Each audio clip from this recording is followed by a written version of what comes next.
So today is 23/09/2021,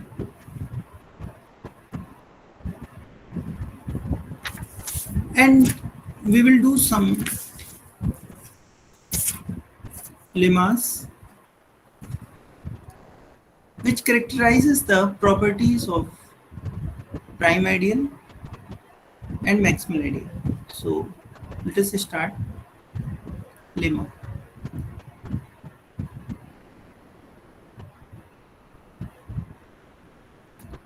Let R be a commutative ring with identity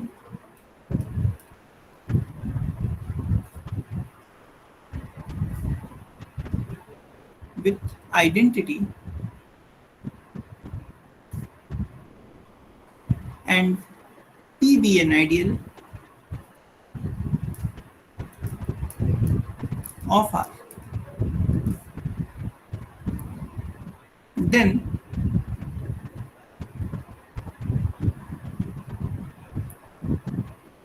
or you may directly write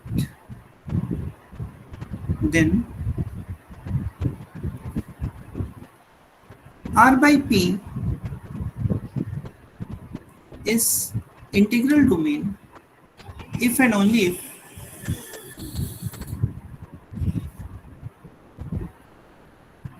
if P is a prime ideal.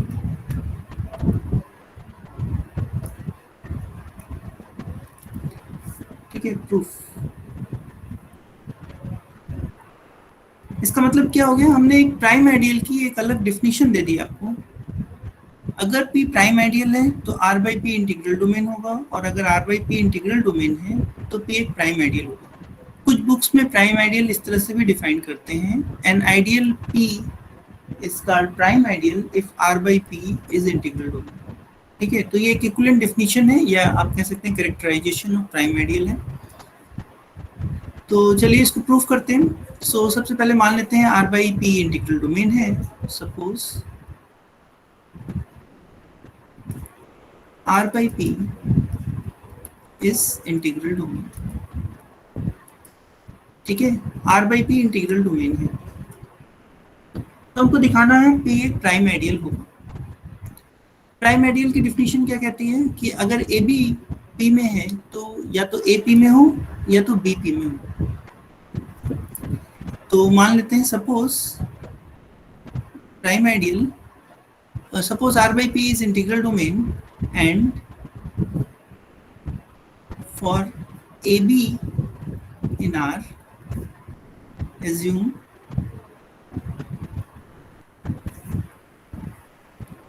AB belongs to P।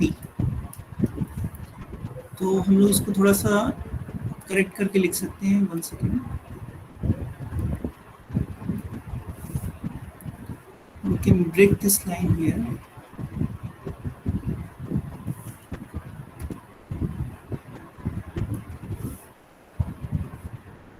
So suppose R by P is integral domain.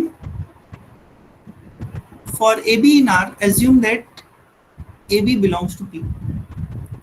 So if AB is in P, then what will happen is that you may write AB plus P। ये कितना आएगा? अगर AB से AB का coset consider करेंगे तो क्या आएगा? AB प्लस P किसके बराबर आएगा? Can you tell me?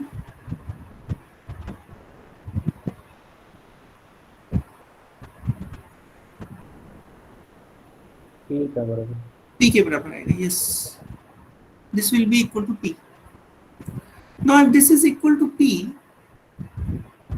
P क्या है यहाँ पे? P जो है जीरो है, एडिटिव आइडेंटिटी है, P जीरो है। This implies A plus P into B plus P is equal to P।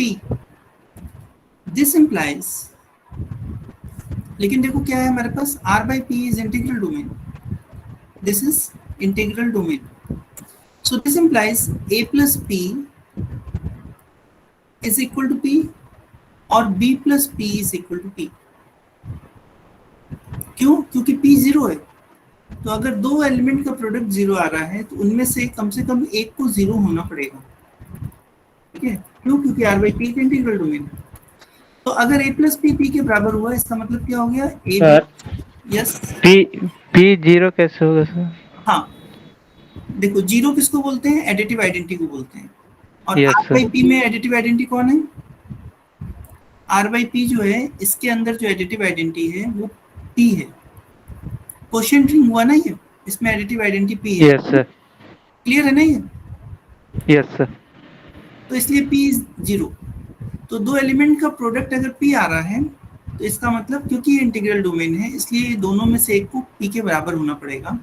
सो अगर ए प्लस पी हुआ, इसका मतलब ए पी में बिलोंग कर रहा है। और अगर बी प्लस पी है तो इसका मतलब बी पी में बिलोंग कर रहा है। And that is what you want to show, that if AB belongs to P, then either A is in P or B is in P. Hence, you may say that P is prime ideal. P is prime ideal. ठीक है, अब इसके उल्टे पे चलते हैं। Conversely suppose that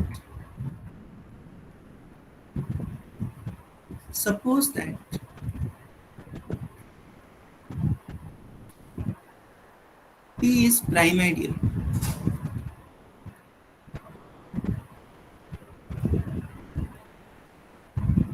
P is prime ideal. ठीक है, तो हम लोग क्या दिखाएंगे? R बाई पी जो है एक इंटीग्रल डोमेन है। सपोज और take A plus P and B plus P in R by P. Suppose हमको क्या दिखाना है? हमको दिखाना है कि R by P integral domain है। इंटीग्रल डोमेन दिखाने के लिए ये दिखाना पर्याप्त है कि दो एलिमेंट का प्रोडक्ट अगर जीरो है तो दोनों में से एक जीरो होगा। क्योंकि यहाँ पे R को हम लोग ने कम्यूटेटिव रिंग विथ आइडेंटिटी लिया है, तो R बाई पी अपने आप कम्यूटेटिव रिंग विथ आइडेंटिटी हो जाएगी। तो बस there is no non zero, there is no zero divisor, यही दिखाना पर्याप्त है। ठीक है, तो अगर हम ये मान लें, suppose A plus P into B plus P is equal to zero, zero का मतलब P, और हम दिखा दें कि दोनों में से एक जीरो है, तो हमारा काम हो जाएगा। ना अगर A प्लस पी और B प्लस पी अगर P के बराबर है, so now what is A plus P into B plus P? This is equal to AB plus P, और जैसा कि ऊपर लिखा कि ये P के बराबर है, this implies AB belongs to P. And लेकिन हम लोग ने P को क्या लिया है? प्राइम आइडियल लिया है। प्राइम आइडियल की प्रॉपर्टी से A P में है या तो B P में है। इसका मतलब क्या हो गया? A प्लस P या तो P के बराबर आएगा या तो B प्लस P के बराबर आएगा। ठीक है ना? और इसका मतलब ये हो गया कि this implies that P क्या implies कर रहा है? R by P is an integral domain. Hence, R by P is an integral domain. समझ में आ रही बात? If you have any confusion, then please ask.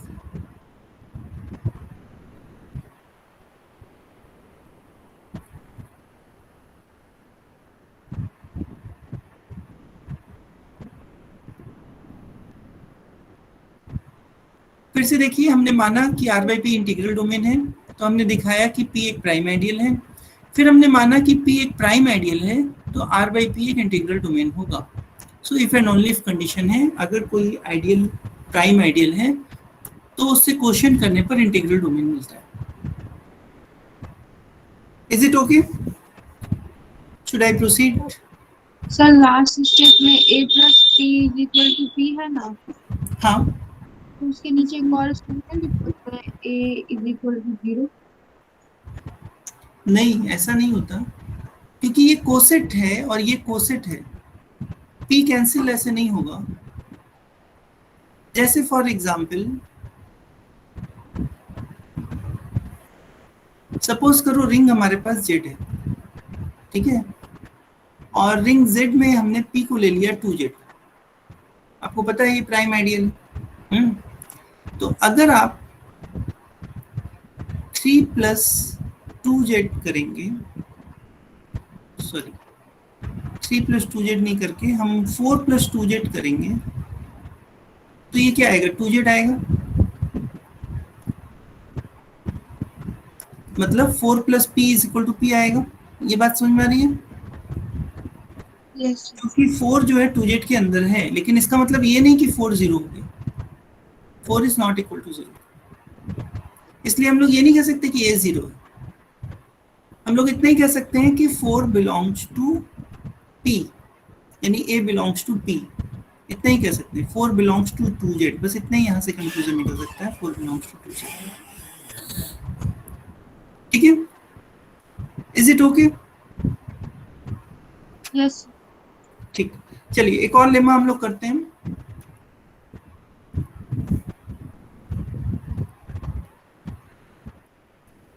Lemma, अब हम लोग मैक्सिमल आइडियल के लिए लेमा कर रहे हैं।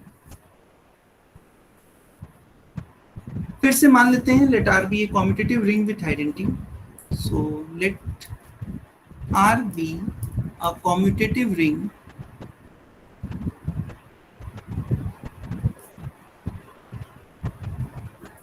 with identity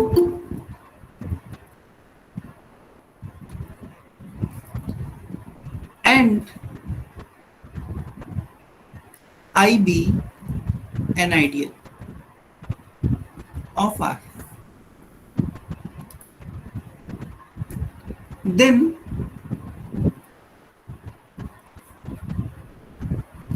I is maximal ideal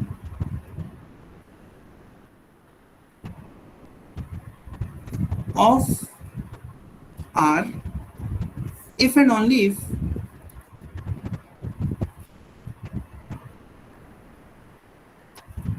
R by I is a field। यानी अगर I मैक्सिमल आइडियल है तो R by I फील्ड होगा, और अगर R by I फील्ड है तो I एक मैक्सिमल आइडियल होगा। प्रूफ। स्टेटमेंट क्लियर है? स्टेटमेंट क्लियर है ये? Yes sir. चलिए तो हम लोग मान लेते हैं suppose I is a maximal ideal of R। Suppose I is a maximal ideal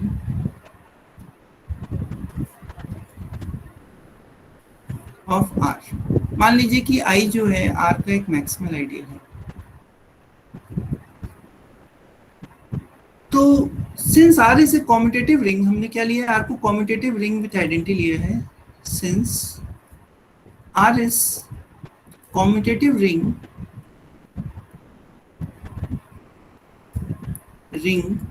with identity,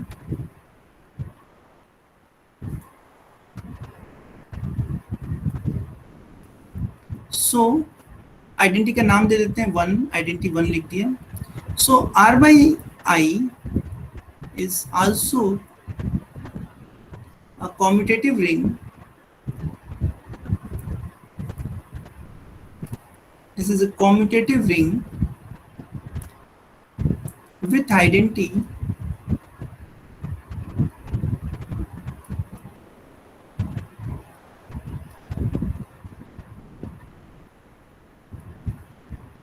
इसकी आइडेंटिटी क्या होगी, 1 प्लस आई।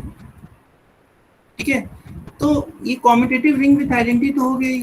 आपको फील्ड की डिफिनीशन अगर याद है तो फील्ड की डिफिनीशन में हम लोग क्या लेते हैं, फील्ड की डिफिनीशन में जो हम लोग लेते हैं एक्स्ट्रा कंडीशन वो यही होती है, R बाई आई जो होता है वो आपका प्लस के रिस्पेक्ट में एबिलियन ग्रुप होता है।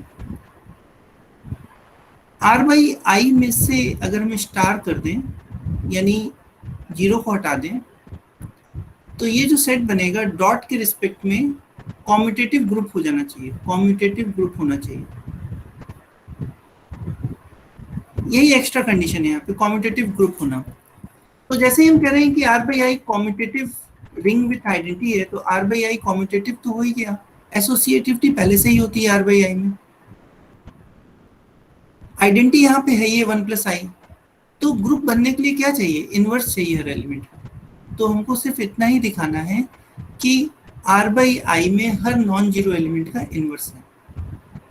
So sufficient to show, so it is sufficient to show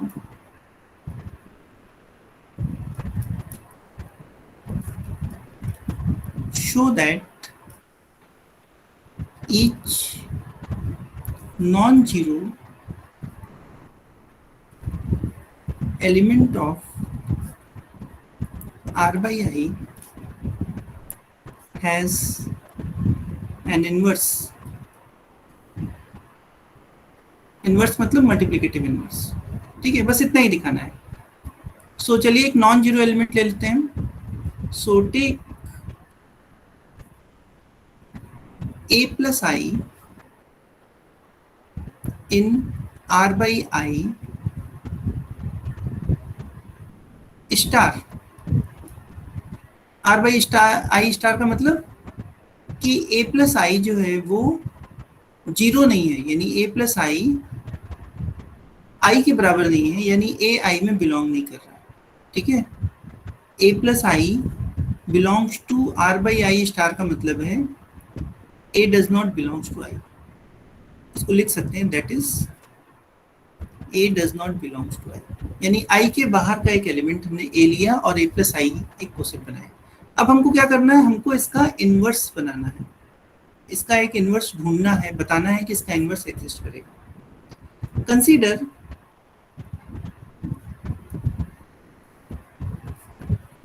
a set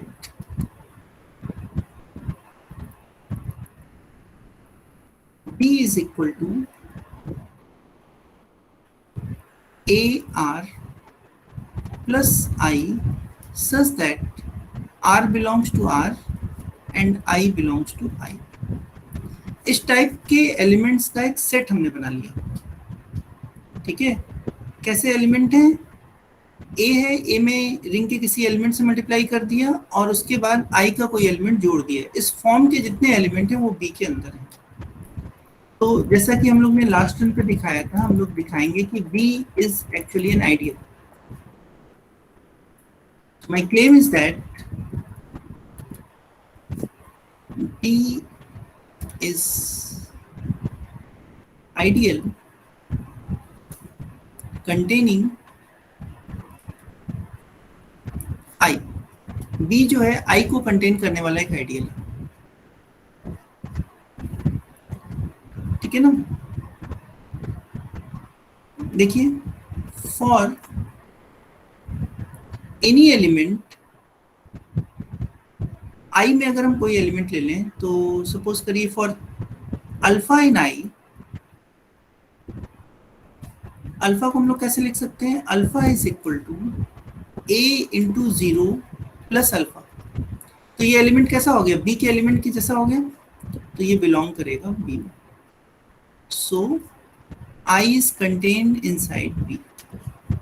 आई क्या है, बी के अंदर कंटेन्ड। एक चीज हो गया नाउ। तो क्या हो गया, बी नॉन एम्प्टी हो गया, आई एक हमारा नॉन एम्प्टी था, आइडियल था, बी भी नॉन एम्प्टी हो गया। अब हम लोग इसको आइडियल दिखाना है हमको, तो क्या करेंगे, इसके दो एलिमेंट लेंगे, take A R one plus I one comma A R two plus I two in B, और दोनों का डिफरेंस दिखाएंगे, बी में जाएगा। So now AR1 plus I1 minus AR2 plus I2 is equal to AR1 minus AR2 plus I1 minus I2। ठीक है, ये जहाँ पे आपको प्रॉब्लम लगे आप दोबारा पूछ सकते हैं हमसे। R1 minus R2 plus I1 minus I2। अब देखो I1 माइनस I2 क्या हुआ, I1 माइनस I2 जो है I का एलिमेंट हुआ because I is an ideal, and R1 minus R2 क्या हुआ, रिंग का एलिमेंट हुआ। तो ये जो एलिमेंट बना A into some element of ring plus an element of ideal, तो इस फॉर्म के एलिमेंट कहाँ है, B के अंदर है, तो इसका मतलब ये एलिमेंट कहाँ जाएगा, this element will go into B। तो दो एलिमेंट का डिफरेंस इसमें चला गया। अब हमको क्या दिखाना है, आइडियल दिखाने के लिए हम लोग एक एलिमेंट B में लेंगे, take A R plus I in B, and एक एलिमेंट हम लोग लेंगे रिंग में, सो एक एलिमेंट हमने ले लिया R0 in the ring R। हम लोग दिखाना है इन दोनों का प्रोडक्ट B के अंदर जाएगा। So how will you show, हम लोग कॉम्यूटेटिव रिंग लिए हैं तो इसको हम लोग डिस्ट्रीब्यूट कर सकते हैं और ये आगे पीछे भी कर सकते हैं, क्रम चेंज कर सकते हैं इनका। So we can write it as A R0 R plus R0 into I। I क्योंकि आइडियल है इसलिए R0 इंटू I कहाँ जाएगा, R0 इंटू I का एलिमेंट होगा, ठीक है ना, because A is an ideal. तो ये R0 इंटू I क्या हो गया, ये I का एलिमेंट हो गया, और ये एलिमेंट कहाँ का है, ये रिंग का एलिमेंट है। सो ये पूरा एलिमेंट जो हो गया वो कहाँ चला गया, B में चला गया, because B contains elements of this form A into some element of ring plus element of ideal. So this proves the claim. This proves the claim. The claim. ठीक है, तो B क्या हो गया, आइडियल हो गया। Now I is contained in B, is contained in R, and B is an ideal. B क्या है, आइडियल है, I क्या है, एक मैक्सिमल आइडियल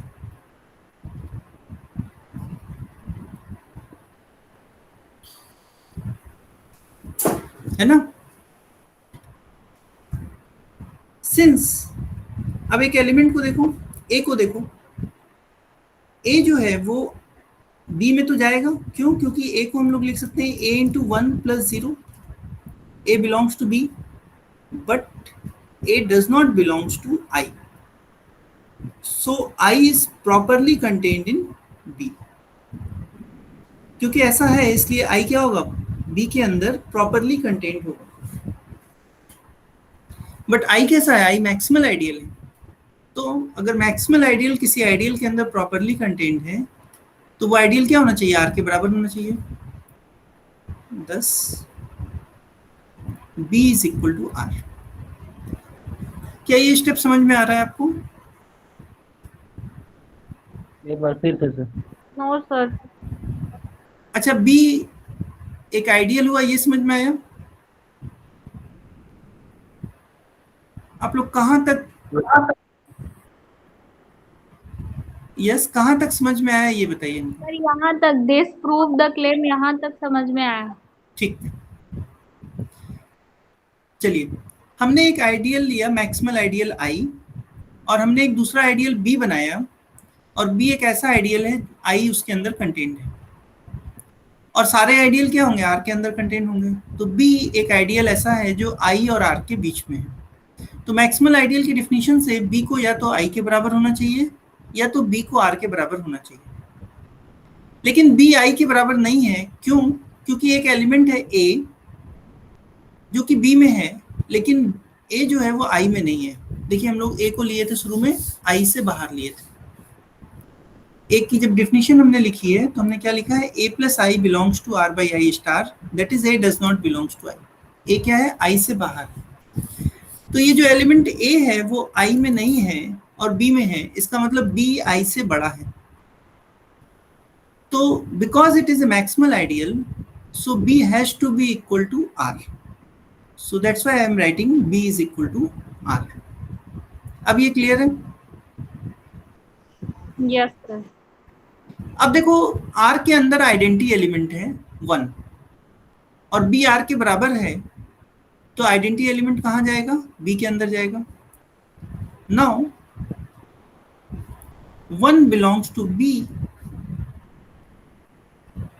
इसका क्या मतलब हो गया, so there exist some R dash and I dash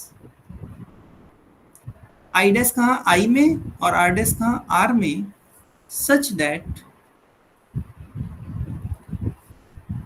1 is equal to A R dash plus I dash.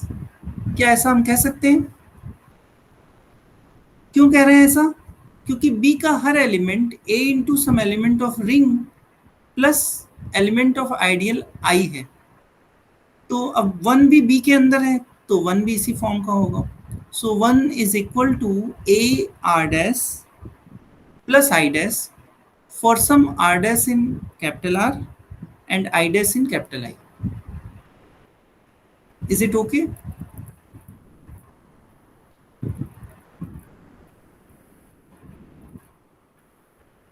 यहाँ पे क्लियर है ये पॉइंट या कोई कंफ्यूजन है?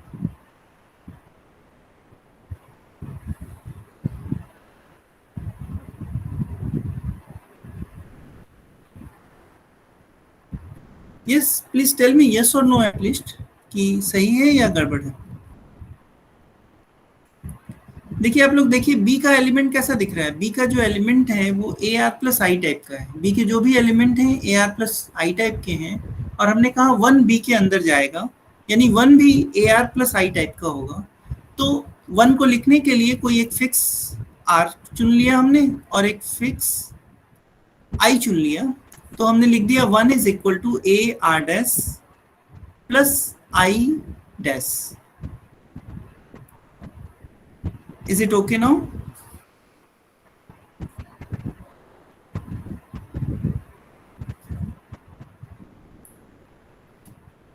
Give me your response, yes or no at least.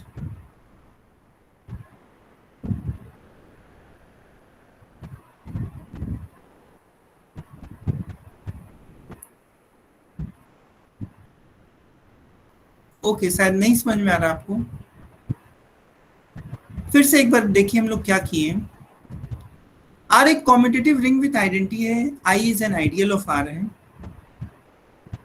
हमको प्रूफ करना है कि आई मैक्सिमल आइडियल है if and only if R by I is a field. तो पहला हमने एज्यूम किया आई एक मैक्सिमल आइडियल है।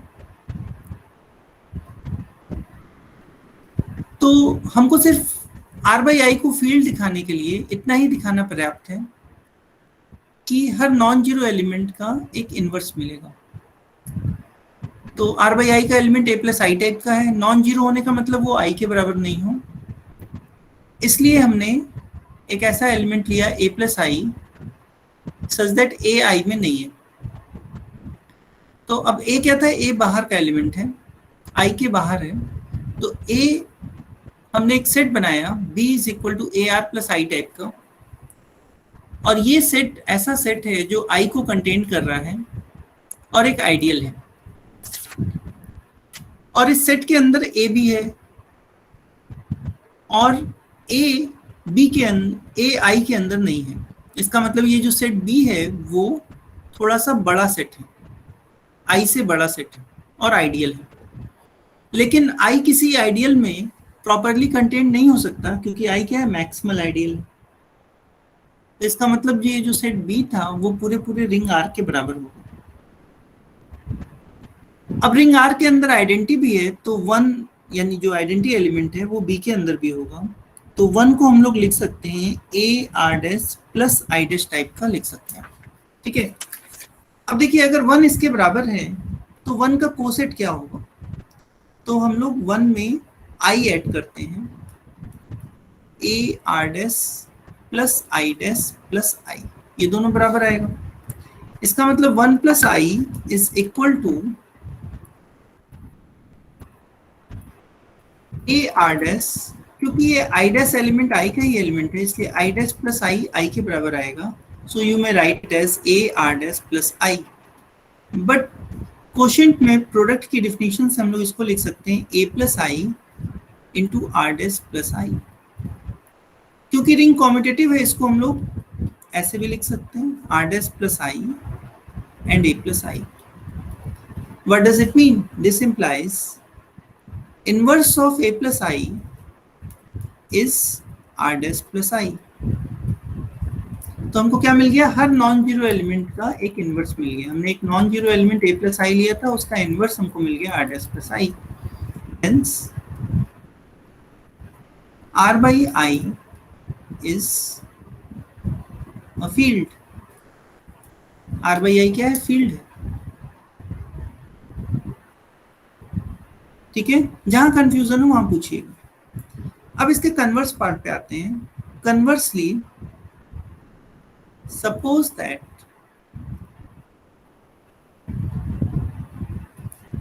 r by I is a field, we are to show that I is maximal ideal।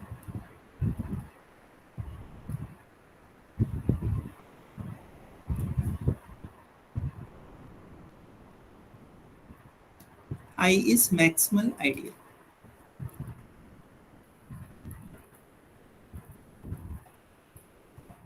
ठीक है, हमको क्या दिखाना है, I एक मैक्सिमल आइडियल होगा। तो हम लोग क्या करेंगे, मैक्सिमल आइडियल दिखाने के लिए तरीका क्या है हमारे पास, हम लोग एक आइडियल मान लेंगे जो I और R के बीच में है। Suppose I is contained in B is contained in I contained in R where B is an ideal।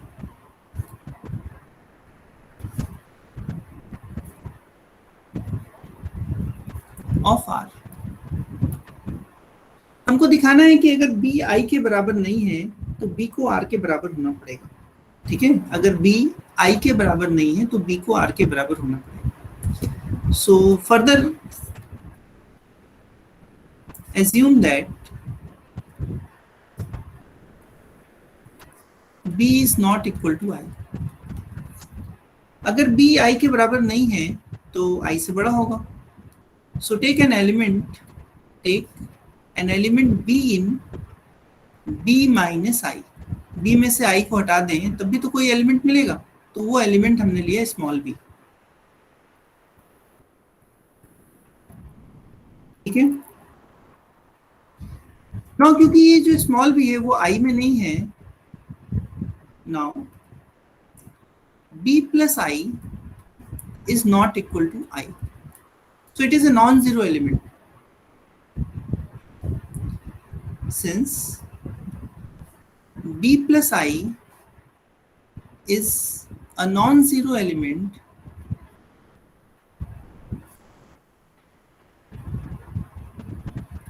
of field R by I, so there exist, तो क्या होगा, फील्ड में है तो इसके कुछ इनवर्स होगा। So there exist R plus I in R by I such that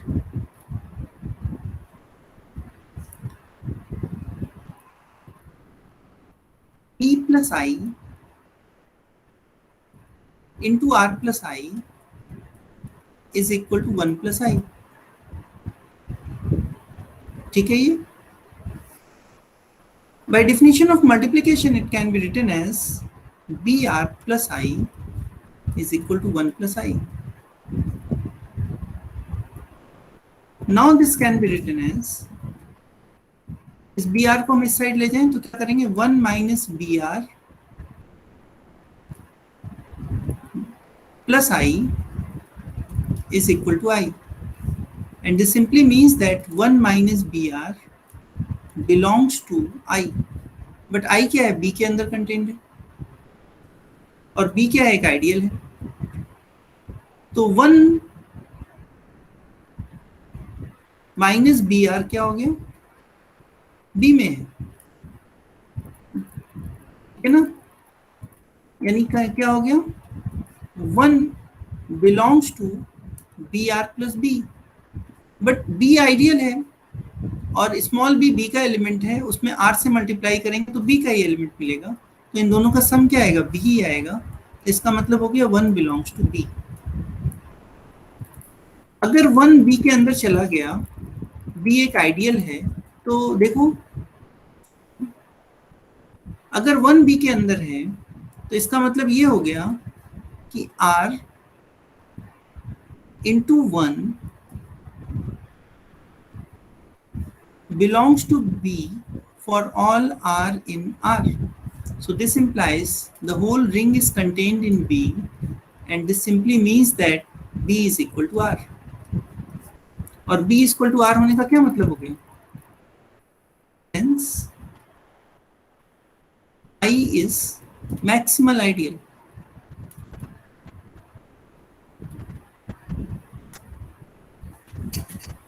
तो हमने ये दिखाया कि अगर R by I फील्ड है तो I एक मैक्सिमल आइडियल होगा. If you have any confusion at any point, then please ask.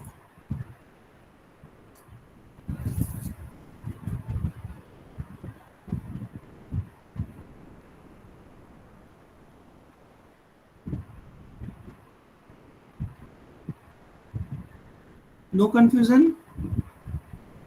It is good.